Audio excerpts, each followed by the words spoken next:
Audio Jungle.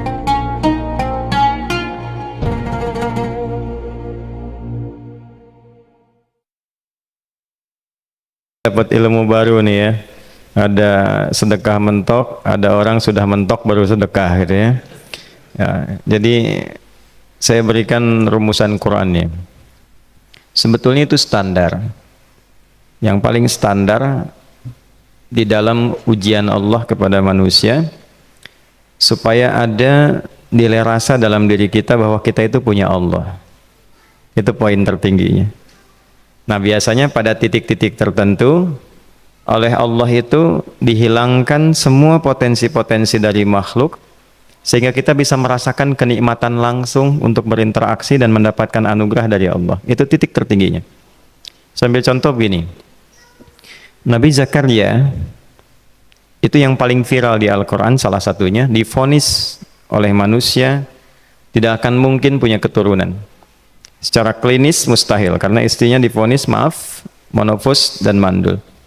Secara medis semua sudah angkat tangan. Tapi apa yang dilakukan? Nanti ini akan melahirkan rumus di Quran surah kelima Al-Maidah ayat 35. Nanti jadi rumus standar dari apa yang dialami oleh beliau ini. Di titik itu beliau menangkap isyarat bahwa ketika manusia sudah mengatakan tidak mungkin, itu tanda awal dari Allah supaya kita langsung memohon kepadanya karena Allah ingin memberi tanpa perantara siapapun. Maka dilakukanlah kemudian solat itu dalam bahasa Arab terjemahan kitanya artinya sesuatu yang tersambung, terkoneksi. Karena itu saat kita sedang solat kita sedang menyambungkan diri kepada Allah. Anta'budallaha ka'annaka tarah, kata Mas Ihsan tadi. Kita menyembah Allah dan kita merasa diawasi, dinilai oleh Allah.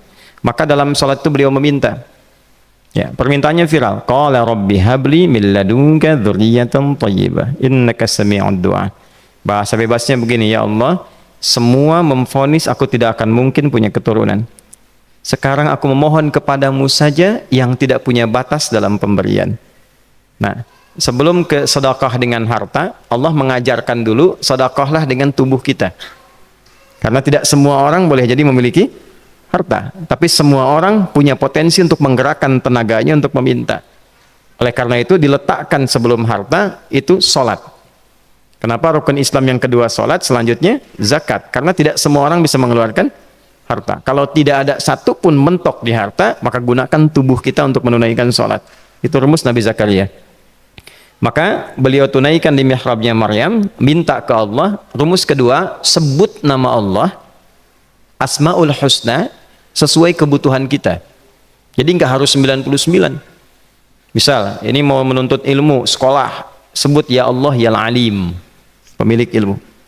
Ada persoalan rizki yang ingin kita dapatkan, ya Allah ya Razak. Ada proyek, ada kegiatan yang kira-kira tantangannya tidak mudah, ya Allah ya Al-Fattah. Ini beliau minta karena divonis tidak mungkin, maka meminta kepada Allah dengan nama pemberian tanpa batas, namanya Wahhab. Disingkatnya Hab. Rabbi habli, ya Allah yang tak punya batas dalam pemberian. Mereka memvonis aku punya batasan, maka mohon anugerahkan darimu saja. Jika padamu belum sempat juga terkabul, maka mohon tunjukkan kepadaku dengan cara apa lagi aku mesti meminta. Maka dalam situasi mentok itulah kemudian turun langsung jawaban. Fanadathul malaikatu wa huwa qa'imun yusalli fil mihrab annallaha yubashshiruka bi Yahya. Tolong garis bawahi ini. Orang-orang yang langsung memiliki kesadaran saat di titik paling krusial, terendah, dan kita merasa tidak punya apa-apa, lalu ada kesadaran kita punya Allah dan meminta, itu seketika nggak ada sekat. Langsung dijawab. Seketika. Nah, karena itu biasanya di momen tertentu setiap kita itu pasti mengalami peristiwa itu apapun bentuknya. Nah itu kalau sudah sampai ke situ itu kode. Jadi di Islam tuh nggak ada pesimis, ya, tidak ada pesimis, dan jangan pernah melarutkan diri pada sebuah vonis sudah ini nggak mungkin, nggak akan dikabulkan. Nah itu jebakan setan, karena declare pertama iblis ketika melakukan kesalahan itu kalimatnya jelas. Ana khairum minhu khalaqtani min narin wa khalaqtahu ya min tin. Saya lebih hebat, lebih bagus, Allah nggak mungkin sudah nggak mungkin ada ampunan lagi. Jadi diteruskan kesimpulan ini karena nggak mungkin katanya diampuni, ya sudah bermaksiat saja. Karena nggak mungkin dikabul, ya sudah pesimis saja. Padahal di titik itu Allah sedang membuka, temukan kata itu, temukan hubungan itu, minta itu tanpa sekat. Maka seketika malaikat turun menyampaikan, doamu dijawab. Itu sedang berdiri, baru selesai doa, belum selesai sholat, belum salam. Turun malaikat mengatakan, Allah kasih kabar, kamu akan punya anak, langsung namanya dari Allah Yahya. Jadi Yahya itu pemberian Allah. Ya, pemberian Allah. Yahya artinya hidup. Yang mustahil menurut manusia, lahir seorang bayi dari rahim perempuan yang divonis menopause dan mandul, kata Allah, jadi dan hidup. Nah, rumus itu nanti terus dialami oleh para nabi, puncaknya di era Nabi Muhammad SAW, nanti melahirkan panduan di Quran surah 5 ayat 35. Ya ayyuhalladzina amanu ittaqullaha wabtaghu ilaihil wasilah. Perhatikan kalimatnya dengan detail ya. Hei semua orang yang masih merasa punya iman. Tuh iman kita disentuh. Jadi kalau mengalami persoalan di titik nadir, terendah, itu yang disoal oleh Allah imannya dulu. Kamu masih punya iman nggak? Orang beriman nggak mungkin pesimis. Orang beriman gak akan putus asa. Orang beriman gak akan bunuh diri. Imannya ditanya dulu. Katanya kau beriman, iman kamu di mana? Kalau masih punya iman, kata Allah, ini ujian dari saya supaya kamu nyebut saya. Katanya ingin mendekat, kata Allah kan? Ittaqullah. Nah ini rumusnya. Wabtaghu ilaihil wasilah. Kalau engkau pengen cepat dapat solusi, maka aku berikan perangkat untuk cepat mengabulkan doamu itu. Perangkat itulah disebut dengan takwa. Nah, takwa itu ada urutan 240 kali disebutkan dalam Al-Quran, dibagi pada 3 segmen. Segmen ibadah ritual, segmen ibadah sosial, satu lagi segmen rumah tangga. Ya, karena itu tinggal cari aja di ibadah ritual, misalnya sholat, bangun tahajud malam, minta sama Allah, dekatkan diri kita. Salah satu kasusnya Nabi Zakaria. Ya, itu poin yang pertama. Yang kedua nanti ada maliyah sosial, itu yang tadi dipraktekkan, sedekah dengan harta. Ya, tidak harus banyak, yang penting Allah minta apa, ikhtiarkan, nggak akan dilihat berapapun nilainya. Yang dilihat itu ada nggak kemampuan mengimplementasikan imannya, itu poinnya. Titik itu, ya. Yang ketiga nanti di keluarga. Urutan pertama orang tua. Kata Ibnu Abbas radhiyallahu taala anhuma, tidak ada satupun aku melihat amalan tertinggi yang menarik perhatian Allah untuk memberikan ampunan pada orang taubat atau mengabulkan doa dengan cepat kecuali berbakti pada orang tua.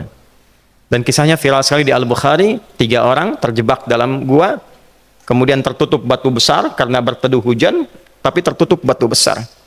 Lalu ketiganya mendorong, tidak pernah bisa mengeluarkan tenaga yang mampu mengeluarkan mereka dari batu itu. Gak bisa gerak. Satu di antara 3 orang ini mengusulkan, sudah, ini tanda dari Allah, jangan gunakan kekuatan kita lagi, kita diminta menggunakan kekuatan yang Allah berikan. Coba kita cari amalan rumus takwa tadi. Satu di antara 3 itu mengatakan, ya Allah, saya punya seorang ibu. Setiap kali saya berangkat kerja, saya akan selalu siapkan hidangan untuk ibu, khusus untuk susu sebelum tidur, itu saya yang minumkan langsung kepada beliau. Itu berlanjut selama hidup saya seperti yang kau ketahui. Satu kali, saya pulang dari kantor, dari pekerjaan, ibu saya sudah tertidur. Sementara susu belum diminum. Dan kami putuskan tidak ada yang berani menyentuh susu dan minuman makanan kecuali ibu terlebih dahulu. Maka saya putuskan memegang nampan susu di samping ibu yang tertidur dan menunggu beliau bangun. Tiba beliau bangun tengah malam, saya berikan susunya tanpa saya katakan saya telah menunggu cukup lama untuk memberikan susu itu. Ibunya nggak dibangunkan, dibiarkan istirahat dengan nyaman. Begitu bangun, diberikan susu tanpa komen sedikit pun. Nggak bilang, mas betulnya udah lama tadi nungguin deh. Ya, langsung diberikan. Seketika ibu senang istirahat dan lalu mengatakan pria ini, ya Allah, jika engkau ridha dengan amalku ini, maka mohon bebaskan kami dari kungkungan batu ini. Lalu ketiganya berikhtiar mendorong, yang tadinya tidak punya kekuatan, seketika batu itu menggelinding dan membebaskan 3 orang itu. Nah itu persegi dalil yang sebetulnya jadi pedoman hidup. Dalil itu kan pedoman bahasa Arabnya. Pedoman berkehidupan. Kita di Islam itu lengkap. Jadi kalau kita mengalami kasus itu dimanapun, ya, baik di kedudukan di usaha, di pengetahuan, sudah mau ngapalin mentok gitu ya, itu ujian.